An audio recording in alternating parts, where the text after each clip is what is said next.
To thank Prime Minister and then also to thank the business leaders for the support. I hear that quite a number, more than 30 delegations from Malaysia that joined, and shows that the new interest in Pakistan and the opportunities. You see, what you need is the opportunities and the leadership that support this. In my discussions and deliberations with the Prime Minister this morning, and earlier, the Minister of Commerce and the Meeting Minister have dealt with this issue, various facets, various projects, various possibilities. The wide range, as you know, there are areas that Pakistan have excelled. Pakistan has a longer tradition in terms of industrial and scientific development and research. We are relatively a new player. They excel much of the traditional sciences, research. I was at the NAST just now, National University of Science and Technology, very impressive and quite advanced their research. And then we have gone through, for example, setting up the ecosystem for the semiconductor, for example, and we have therefore been considered as a hub for semiconductor in the region. And so there are areas that we could. I'm not dealing with some details because I'm allowing, as according to the Minister, for you to ask some specific questions or also give direction. But what is important is, in any investment portfolio, the policy, there's clarity of policies and there's commitment with leadership. If there are problems, the commitment is to try and resolve it. And the commitment is at the highest level of governance. That is why I'm quite excited to be here, other than other issues of diplomacy and cultural and philosophical underpinnings from Iqbal to Jinnah. I am delighted because there is clear commitment by us, and here the Prime Minister himself saying that, look, we want to focus on this bilateral trade investments and see what we can export, and we say yes, we respond immediately. Rice, yes. Beef, yes. And then more flights, yes. To encourage tourism, yes. And then what we ask, collaborative in research and education in semiconductor, for example, that we have an edge, and some fields of scientific and particularly digital, that we may have something to offer. So I think that's my short introduction to allow you to then reflect on it. But it's important. In Karachi, from next month, we have opened up the Matrade office, which means it's a clear signal that Malaysia is serious of doing business. Otherwise, we don't spend money. You know, I happen to be Minister of Finance, and the last thing we want to do is to open new offices. But because of the critical need to us to enhance trade and investments with these two great friendly countries, we have decided to do that. And I hope the business community give a chance, look at it seriously, and we will facilitate in whatever way necessary and even accelerate the process. Thank you very much. Shukriya.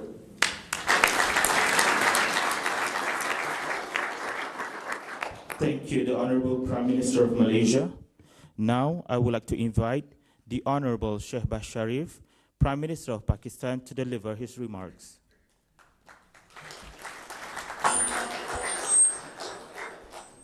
Bismillah ar-Rahman ar-Rahim. My very dear brother, Prime Minister Anwar Ibrahim, Honorable Ministers from Malaysia and Pakistan, honorable businessmen, investors, industrialists, importers and exporters from Malaysia and Pakistan, government officials, ladies and gentlemen, Assalamu alaikum. It has been a very busy yet extremely productive day today, where we discussed between ourselves all important, relevant issues which relate between the two countries. And I have to say, with a sense of great satisfaction and happiness, that we were able to conclude our discussions on a very positive note. Prime Minister Anwar Ibrahim is most forthcoming and in a very straightforward fashion has assured us his fullest support to assist Pakistani businessmen as well as Malaysian businessmen to join hands together to promote joint ventures in the field of halal meat, in IT, EV, semiconductors, and of course, a host of other areas of mutual interest. Now, it's all up to us how to make use of this very promising opportunity. I've had the honor of meeting many international dignitaries, and I have to say that with President Prime Minister Anwar Ibrahim, it has been a very unique experience. He has been absolutely straightforward, without mincing words. He has took up important issues which will strengthen our two countries' relations in all these areas. I would encourage Pakistani businessmen sitting here. They are the great ambassadors of Pakistan. You are doing a fantastic job, not only promoting our investment portfolios between the two countries, trade and commerce, but you are generating a lot of goodwill between the two peoples. You are generating a lot of confidence, a lot of trust between the two countries. And this will keep on building on as long we are honest to each other, as long we are able to produce and export high quality product, as long we are able to honor our commitments, our financial or commercial obligations on time, and even at the cost of loss, fulfill our obligations. That is where lies your profit. My late father once told me, I was very young, I was still in government college, but I had gone into business. I was seeking training from him. There was a period when steel prices had really plummeted, gone down drastically. And Greenwich Bank was our banker. And one installment was due in a matter of few days or few weeks, I remember.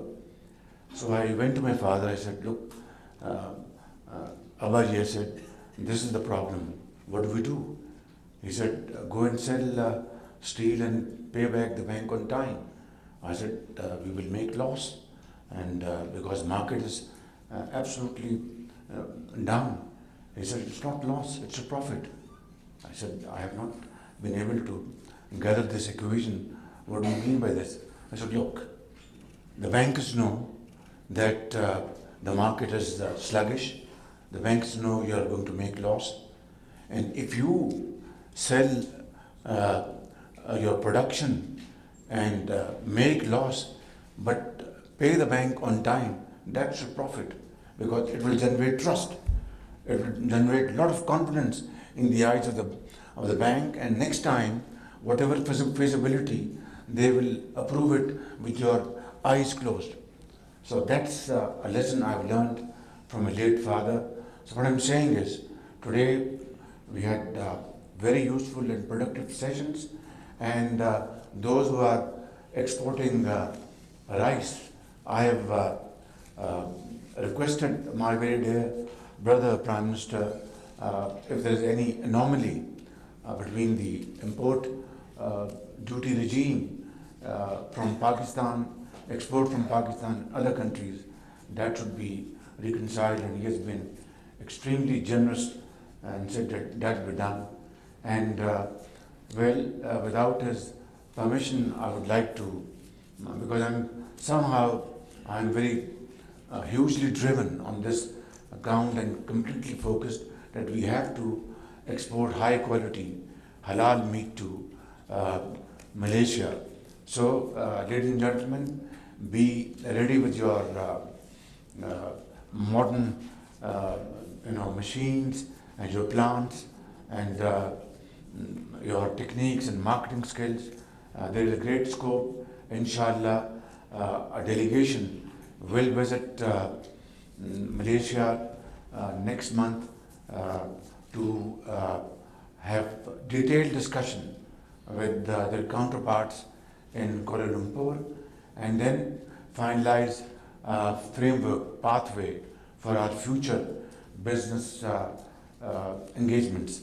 And then hopefully, inshallah, I will visit our great brotherly country Malaysia on the invitation of brother Prime Minister, and then we can ink these agreements over there.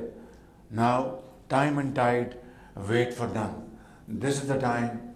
Please stand up, accept this challenge, and then go speedily so that we are able to show to the world that Pakistan and Malaysia are two countries which have really established a model which will become a role model for others to emulate.